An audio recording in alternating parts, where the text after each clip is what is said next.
রাসূল সাল্লাল্লাহু আলাইহি ওয়াসাল্লাম বলেন যে ইসলামের ভিত্তি হলো 5টি। তদানীন্তন আরবে 5 খুঁটিতে তাবুত স্থাপন করা হতো।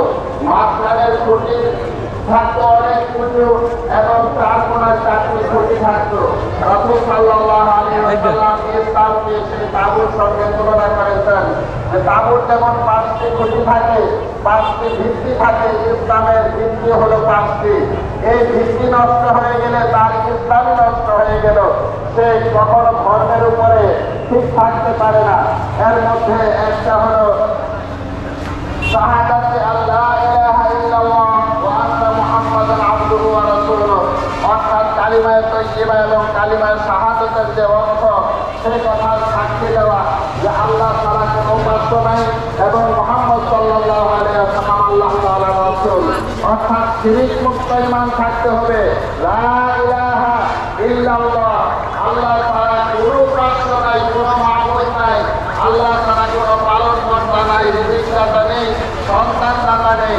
কোনো মানুষ নিজেকে মুসলমান দাবি করে দিয়েছেন, আল্লাহ তাআলা কিন্তু এই জাতি ধ্বংস হবে, এই রাষ্ট্র ধ্বংস হবে ইনশাআল্লাহ।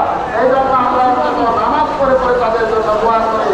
আল্লাহ তাআলা যাকাত ফরজ করেছেন, যাকাত আদায় করব।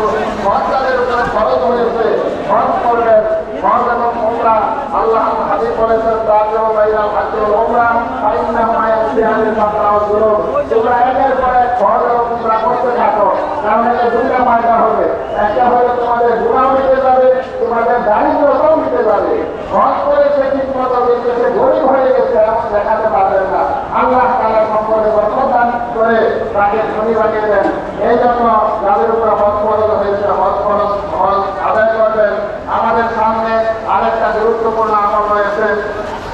সেই আমলটা হলো যে আমরা রমজান মাসের রোজাগুলো তো রাখবো, 30 রোজা রাখবো, যদি তার 29 রোজা রাখবো।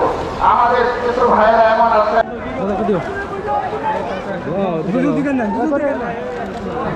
দুজন আমরা